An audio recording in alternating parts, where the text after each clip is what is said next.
Hola a todos, muchas gracias por conectarse a nuestra jornada. En esta oportunidad vamos a tratar la conferencia sobre las 2 caras de la infertilidad, aplicaciones de la citometría de flujo para su diagnóstico.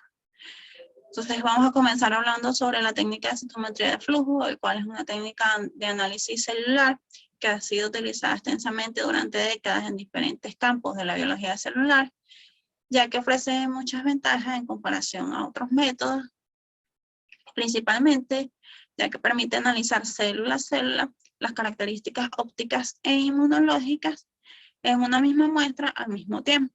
Entonces tenemos que se obtienen 2 tipos de información. Información dada por las características propias de las partículas, como el tamaño y complejidad, y la información dada por el uso de anticuerpos monoclonales marcados con fluorocromo y que van a ser específicos contra distintos marcadores que yo desee analizar.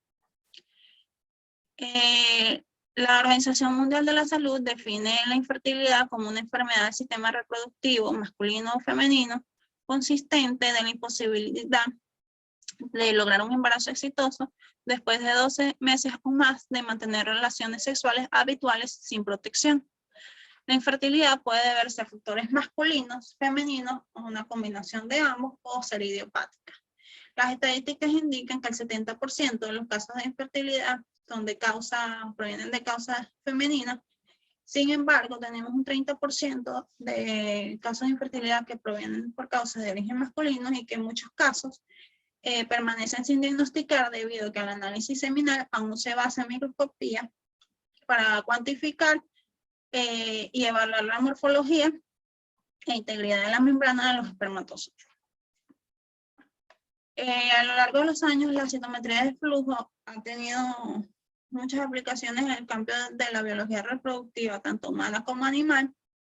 En el caso de la biología reproductiva humana, la técnica de citometría de flujo sirve para evaluar no solo lo que ocurre a nivel externo o en sangre periférica, sino que también lo que ocurre a nivel local al estudiar células provenientes del útero, del medio ambiente del sistema reproductivo.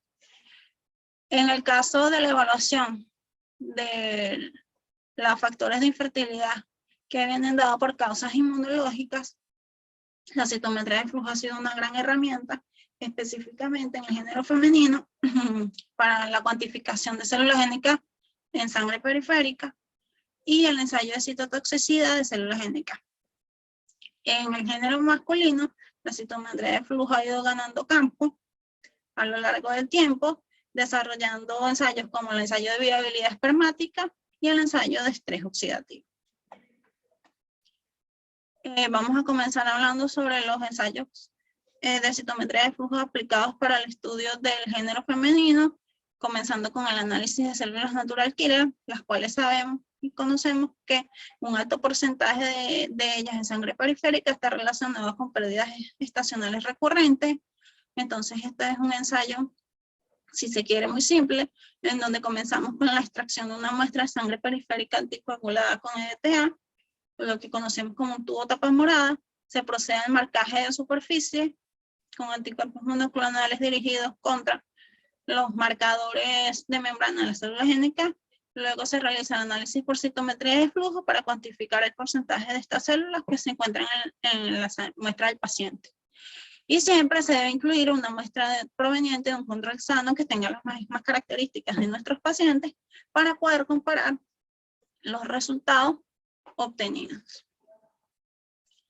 El ensayo de citotoxicidad involucra a las células natural killer, pero esta vez se evalúa desde un aspecto funcional, en donde vamos a tener a las células NK de la paciente en estudio y se van a poner en contacto o se van a enfrentar con unas células dianas que pueden ser las células tipo de la línea celular K562, y lo que se evalúa es el porcentaje de células K562 que fue eliminado por las células génicas de la paciente. Este ensayo se aplica más en el campo de investigación para conocer los posibles efectos de algunos candidatos a tratamiento. En el aspecto del estudio de la biología reproductiva humana y del género masculino, tenemos que la espermatología y la citometría de flujo se han unido para dar paso a la espermatología de flujo, lo cual no es tan descabellado, ya que sabemos que similar a las células sanguíneas, los espermatozoides son células individuales en suspensión y por ello es factible su análisis por citometría de flujo. Entonces se han desarrollado varios métodos y tenemos que el estudio del líquido seminal comprende viabilidad y estado de la cromosoma, la evaluación de marcadores apoptóticos, el ensayo de estrés oxidativo y la detección de daño en los ácidos nucleicos.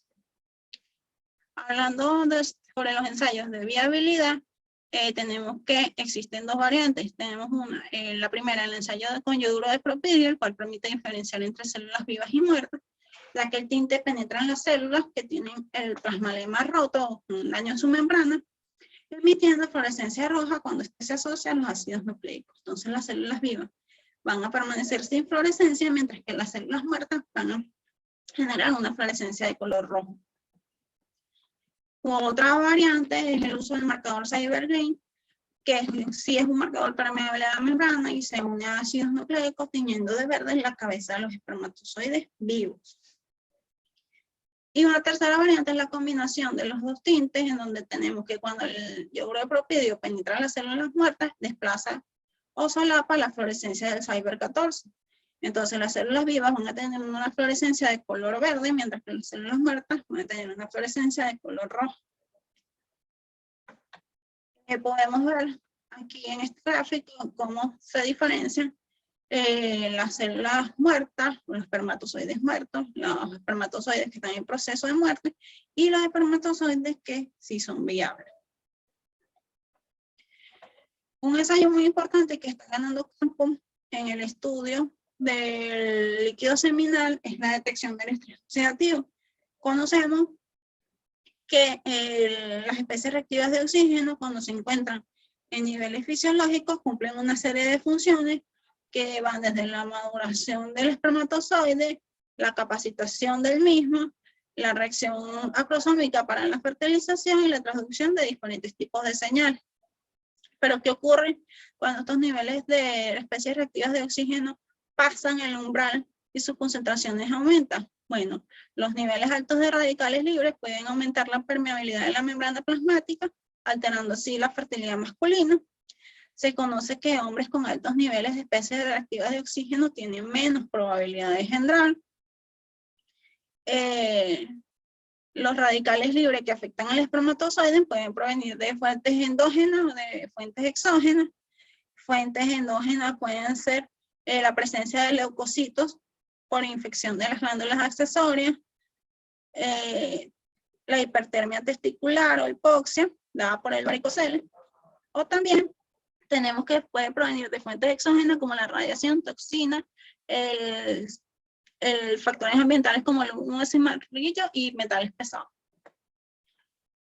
Entonces tenemos que ahí existen varios pasos recomendados para el desarrollo de un análisis multiparamétrico por citometría de flujo, que son básicamente los mismos que se adaptan para cualquier tipo de ensayo por citometría de flujo, y que los descubrimientos en el proteoma del esperma pueden ser complementados con esta técnica, permitiendo ensayos para investigar la función espermática a nivel de cada célula, que podrían ser incorporados a los laboratorios de andrología. Muchas gracias por su atención. Feliz Navidad.